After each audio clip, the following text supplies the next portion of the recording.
Hey everyone, welcome back. Today we are diving into DxO PhotoLab 9, the latest version of DxO's flagship photo editing software.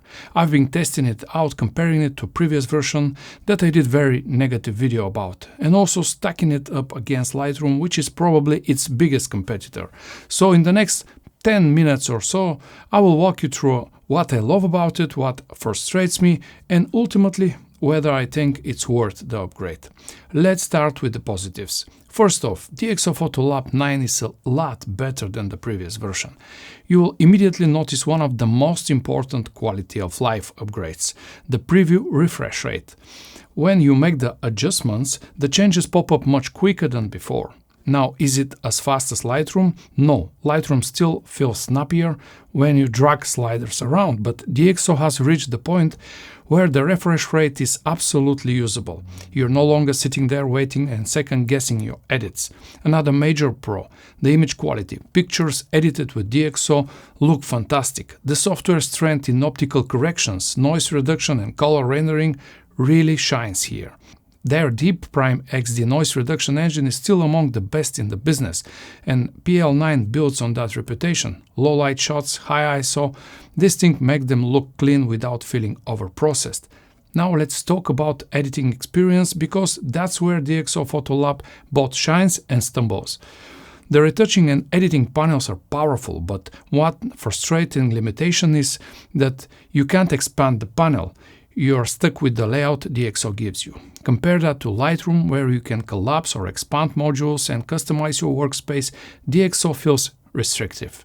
Then there are the palettes. DxO tries to give you a lot of options, but honestly, it can feel overwhelming. Choosing your favorite palettes or organizing tools isn't as intuitive as it should be. It's kind of like walking into a workshop with every tool on the bench. Great if you're a pro, but for many users it's just too much. Another pain point is the batch editing workflow. In Lightroom, you've got one simple sync button to apply settings across multiple photos. In DxO, you have Ctrl-Shift-C and Ctrl-Shift-V to paste them. Once you get used to it, it works, but it's nowhere near as intuitive as Lightroom's one-click sync.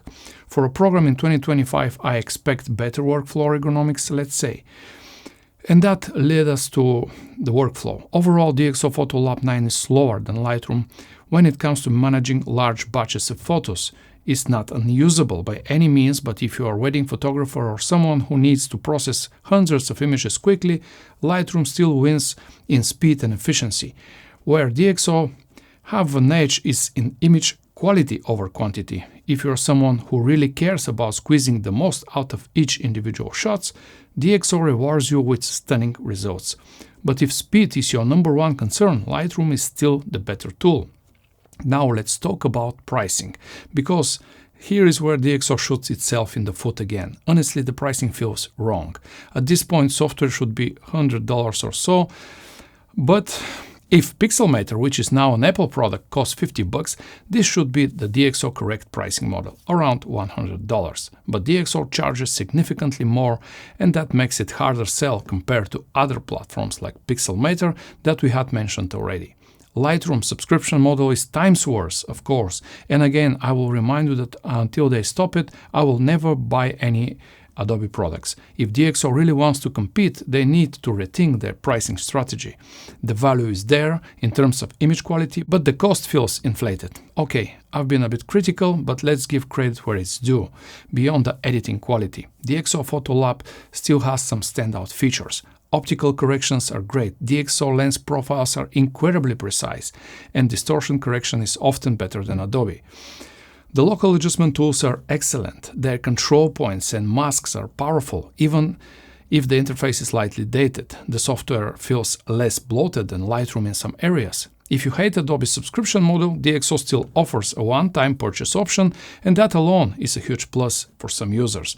On the flip side, there are a few other negatives worth mentioning.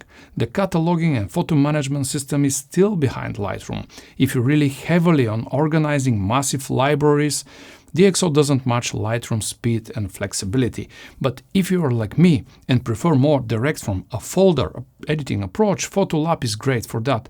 No need to deal with catalogs at all, which is great. Next, there is no real mobile ecosystem. With Adobe, you can edit on your phone, tablet, or desktop seamlessly. DxO still is very desktop-centric. And finally, the interface, while functional, can be a little dated compared to slicker UIs of competitors. So, should you upgrade? If you are already a DxO user, yes. The performance improvements and image quality make it worth it, though I wish the upgrade pricing were lower. If you're deciding between Lightroom and DxO, here is my take. Choose DxO PhotoLab if image quality is your absolute top priority. You like one-time purchase and you don't mind a bit slower workflow. Choose Lightroom if you value speed, workflow efficiency, and ecosystem that works across many devices. At the end of the day, DxO PhotoLab 9 is a strong step forward, but it's not perfect. For me, it's the software I reach for when I want the best possible final image, but not necessarily the one I'd process 1000 wedding photos in a weekend. And before our wrap-up, let me say that I don't know the software in and out. I'm just using the trial version for just a day. I know that if I learn it, things will look even better with PL9. I'm trying to show the program from a regular user perspective, not the one that will learn it for 30 days because I'm representing the majority of the users. And this approach, I believe, is the right one. Alright, that's my short breakdown of DxO PhotoLab 9. Have you tried it yet? Do you agree with my pros and cons, or did I miss something? Drop your thoughts in the comments below. And if you found this review helpful, don't forget to like and subscribe for more photo software reviews. Thanks for watching, dear friends, and I'll see you in the next one. Peace.